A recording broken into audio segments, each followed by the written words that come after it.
Long range हथियारों पर बड़ी चेतावनी सामने आई है। विरोध में व्लादिमीर पुतिन बड़ा फैसला ले सकते हैं। यूक्रेन के खिलाफ एटमी वेपन का इस्तेमाल मुमकिन है। नाटो वर्सेस रशिया में बदल सकता है रूस यूक्रेन युद्ध। वॉर एक्सपर्ट्स ने जारी की है ये warning.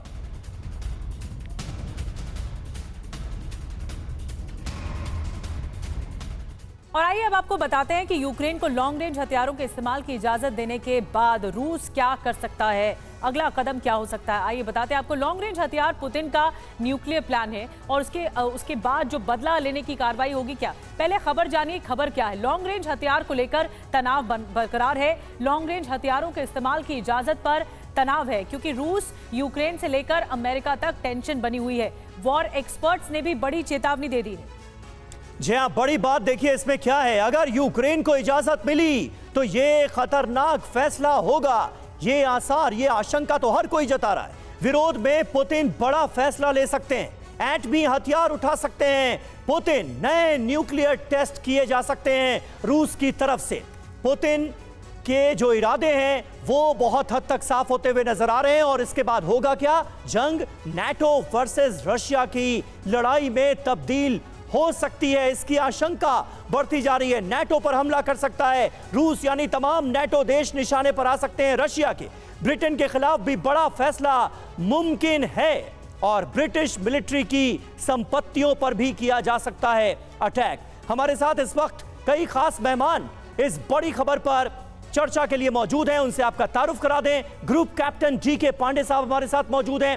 Farmer diplomat JK. Tripathi साहब हमें ज्वाइन कर चुके हैं। Major general A K. सिवाच साहब हमारे साथ मौजूद हैं और प्रोफेसर संजय भारद्वाज विदेश मामलों के जानकार हैं, वो हमारे साथ मौजूद हैं। डी.के. पांडे साहब, लग रहा है क्या कि लॉन्ग रेंज के हथियारों से हमले की इजाजत मिल जाएगी यूक्रेन को, क्योंकि इसके परिणाम विध्वंसकारी होंगे, यह हर कोई जानता है?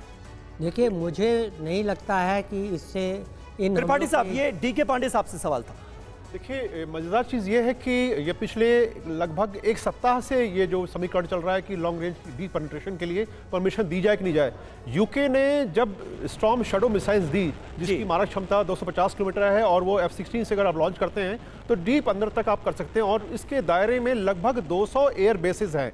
तो सोचिए, अगर रशिया के 200 एयर बेसिस जो हैं उसके दायरे में आ जाते हैं तो क्या रशिया शांत बैठेगा? साथ में अगर ये दे दिया गया तो सबसे जो इम्पॉर्टेंट चीज़ है कि दो important deep penetration missile system की चर्चा हो रही है। एक तो है स्टॉर्म शैडो, दूसरा है आर्मी टैक्टिकल मिसाइल सिस्टम। ये दोनों सिस्टम बहुत ही पहले कहे जाते हैं, इनकी प्रिसीजन बहुत अच्छी है।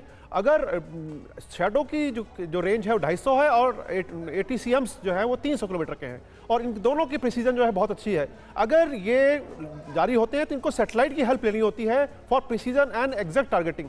अगर सैटेलाइट का यूज़ होता है तो इसका मतलब अमेरिकन सैटेलाइट का प्रयोग होगा, क्योंकि दूसरे सैटेलाइट इसमें इनपुट नहीं दे रहे हैं। अगर सैटेलाइट अगर यूज़ होता है अमेरिका का, इसका मतलब सीधे रूप से अमेरिका इसमें युद्ध में शामिल हो जाएगा और उसके बाद वही होगा जो पुतिन जिसकी घोषणा कर रहे हैं पिछले 2.5 सालों से कि अगर नाटो कंट्रीज या यूएस सीधे आता है तो उनका जवाब दूसरा होगा। और दूसरी बात जो महत्वपूर्ण है, अगर आप डीप पेनिट्रेशन मिसाइल का यूज़ करते हैं तो रशियन फोर्सेस अब पीछे जाएंगी, लेकिन जहां जाएंगे हो सकता है कि वो अंतिम रेखा पर जब आए तो उसके बाद उनके पास न्यूक्लियर ऑप्शन के अलावा कुछ बचा ही नहीं।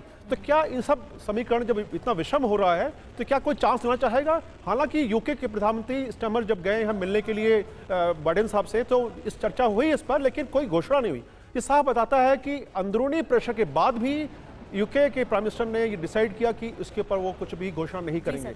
तो थोड़ा सा दांव पे चल रहा है, लेकिन लॉन्ग रेंज मिलने के बाद पांडे साहब, ये बहुत कॉम्प्लिकेटेड है क्योंकि एक तरफ तो बात होती है कि किस तरह से शांति की वार्ता को आगे बढ़ाया जाए, क्या ये मुमकिन हो पाएगा, कभी वो शांति की मेज पर आ पाएंगे दो मुल्क, लेकिन इस बीच तनाव भी लगातार बढ़ रहा है।